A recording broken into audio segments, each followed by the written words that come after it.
ಕಿಚ್ಚನ ವೀರಾವೇಶ ದರ್ಶನ್ ವಿರುದ್ಧ ಅಲ್ಲ, ಪೈರಸಿ ಬಗ್ಗೆ. ಹಾಗಾದ್ರೆ ನಿಜವಾಗ್ಲೂ ನಡೆದಿದ್ದೇನು?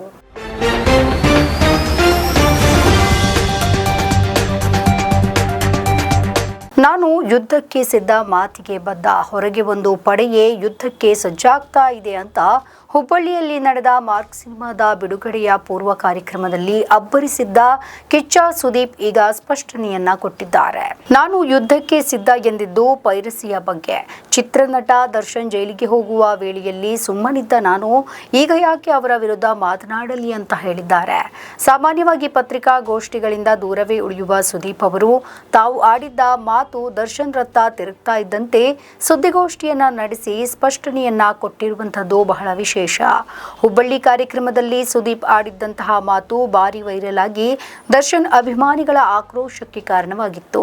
ಇದಕ್ಕೆ ದಾವಣಗೆರೆಯಲ್ಲಿ ಪ್ರತಿಕ್ರಿಯೆ ನೀಡಿದ್ದ ದರ್ಶನ್ ಪತ್ನಿ ವಿಜಯಲಕ್ಷ್ಮಿ, ದರ್ಶನ್ ಇದ್ದಾಗ ಸದ್ದಿಲ್ಲದೆ ಇರ್ತಾ ಇದ್ದವರು ಈಗ ಏನೇನೋ ಮಾತನಾಡ್ತಾ ಇದ್ದಾರೆ ಅಂತ ಕಿಡಿಕಾರಿದ್ರು. ಅದಾದ ಬಳಿಕ ಸಾಮಾಜಿಕ ಜಾಲತಾಣದಲ್ಲಿ ದರ್ಶನ್ ಸುದೀಪ್ ಅಭಿಮಾನಿಗಳ ಯುದ್ಧ ಆರಂಭ ಆಗಿತ್ತು.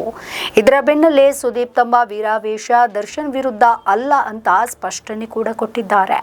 ಗಮನಾರ್ಹ ಅಂದ್ರೆ ಹುಬ್ಬಳ್ಳಿ ಕಾರ್ಯಕ್ರಮದಲ್ಲಿ ಅವರು ಪೈರಸಿ ಎಂಬ ಪದವನ್ನೇ ಬಳಸಿರಲಿಲ್ಲ. ನಾನು ಯುದ್ಧ ಎಂಬ ಮಾತು ಹೇಳಿದ್ದು ಪೈರಸಿ ಬಗ್ಗೆ. ದರ್ಶನ್ ಜೈಲಿಗೆ ಹೋಗುವ ವೇಳೆಯಲ್ಲಿ ಸುಮ್ಮನಿದ್ದ ನಾನು ಈಗ ಯಾಕೆ ಅವರ ವಿರುದ್ಧ ಮಾತನಾಡಲಿ? ಫ್ಯಾನ್ಸ್ಗೆ ಈ ಕ್ಲಾರಿಟಿಯೇ ಸಿಕ್ಕಿಲ್ಲ.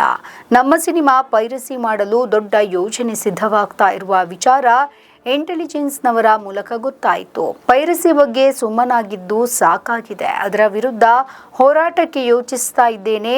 ಅದೇ ರೀತಿ ಇತರರ ಬಗ್ಗೆ ಮಾತನಾಡಬೇಕಾಗಿ ಬಂದಾಗ ನೇರವಾಗಿ ಮಾತನಾಡ್ತೇನೆ ಅಂತ ಸುದೀಪ್ ಸುದ್ದಿಗಾರರಿಗೆ ತಿಳಿಸಿದ್ದಾರೆ. ನಮ್ಮ ಈ ವಿಡಿಯೋ ನಿಮಗೆ ಇಷ್ಟ ಆದಲ್ಲಿ ಲೈಕ್ ಮಾಡಿ, ಶೇರ್ ಮಾಡಿ, ಕಮೆಂಟ್ ಮಾಡಿ ಮತ್ತೆ ಸಬ್ಸ್ಕ್ರೈಬ್ ಮಾಡಿ.